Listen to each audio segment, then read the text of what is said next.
حضرت عبداللہ ابن عباس رضی اللہ تعالیٰ عنہ سے مروی ایک روایت ہے، میں ایک دن حضور کے پیچھے بیٹھا ہوا تھا، سواری میں حضور کا ردیف تھا، تو حضور نے فرمایا، اے بیٹے، اے لڑکے، میں تجھے کچھ کلمات سکھاتا ہوں، تو اللہ کے حقوق کا خیال رکھ تو وہ تیری حفاظت فرمائے گا۔ تو اللہ تعالیٰ جل شانہ کے احکام کی حفاظت کر، تو اسے اپنے سامنے پائے گا۔ اذا سألت فاسأل اللہ، جب سوال کرے تو اللہ سے ہی سوال کرے، اللہ سے مانگنے کا مزاج پیدا کر لیں کہ فرمایا تمہارے جوتے کا تسمہ بھی ٹوٹ جائے تو وہ بھی اللہ سے مانگو۔ ضرور بازار میں جاؤ دکاندار سے، لیکن حقیقی طلب اللہ سے ہونی چاہیے۔ بات بات پہ اللہ سے سوال کرو، بڑی سے بڑی چیز بھی اس سے مانگو، چھوٹی سے چھوٹی چیز بھی اسی سے طلب کرو۔ ہماری ساری ضرورتوں کا کفیل ہمارا رب، ہمارا مالک ہے۔ تو دوسری نصیحت یہ کی کہ جب تو استعانت طلب کرے، مدد طلب کرے، تو اللہ سے ہی استعانت طلب کرے۔ وعلم، اور جان کہ اگر ساری امت، سارے لوگ، پوری قوم جمع ہو کے تمہیں فائدہ پہنچانے کی کوشش میں لگ جائیں تو تمہیں وہی فائدہ پہنچا سکتے ہیں جو تیرے لیے تیرے رب نے لکھا ہے۔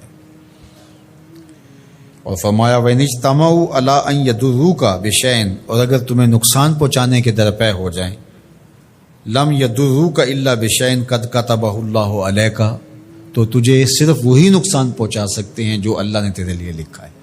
سارا زمانہ بھی مخالف ہو جائے، تیرا کچھ نہیں بگاڑ سکتا۔ ہاں، تیرے مقدر میں اگر کوئی چیز، کوئی بگاڑ لکھا ہے تو وہ ہوگا، اس کا ذریعہ وہ بن جائیں گے۔ تو اس لیے پھر اسی سے مانگو، اسی سے طلب کرو۔ رفعت الاقلام وجفت الصحف، جو لکھنا تھا اللہ نے لکھ دیا، لکھنے کے بعد قلم اٹھا لیا گیا اور جن صحیفوں پہ لکھا تھا وہ خشک ہو گئے۔ اب کتابیں بند ہیں، تو اس لیے اس نے تیرے لیے جو لکھا ہے وہ ہو کے رہے گا، تو خام خواہ لوگوں سے ڈرنے کی ضرورت نہیں ہے، اور تیرا فائدہ، تیرا نقصان اسی کے دستے قدرت میں ہے، تو اسی سے طلب کر، اسی سے مانگ۔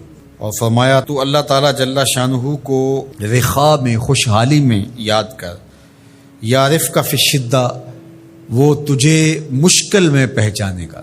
یعنی جو شخص خوشحالی کے دور میں اس کے پاس دولت ہے، صحت ہے، تو اللہ تعالیٰ کو فراموش نہیں کرتا، اللہ اس کی بدحالی کے زمانے میں اس کو فراموش نہیں کرتا۔ وعلم، اور جان، ان النصر مع الصبر، کہ جو مدد ہے وہ صبر کے ساتھ آتی ہے۔ وان الفرج مع الکرب، اور کشادگی جو ہے وہ مشکل کے ساتھ آتی ہے۔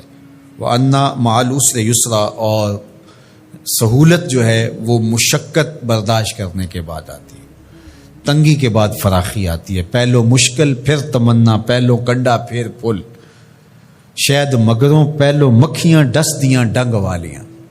تو یہ سب ہوتا ہے، مشکلات، تکلیفیں، آلام، مصائب، ان سب سے گزر کر کے آسانیاں آتی ہیں۔ خود حضور کی زندگی دیکھ لیجئے، مدنی زندگی مکی زندگی کے گزرنے کے بعد، طائف کے مراحل کو طے کرنے کے بعد آتی۔ تو ہم ڈائریکٹ اگر چاہیں مکی زندگی کو اختیار کیے بغیر اور طائف کی مشکلات اور سنگلاخ راستوں سے گزرے بغیر مدنی برکتیں حاصل کرنا، تو وہ نہیں پا سکتے۔ تو یہ اللہ تعالیٰ نے ایک نظام رکھا ہوا ہے۔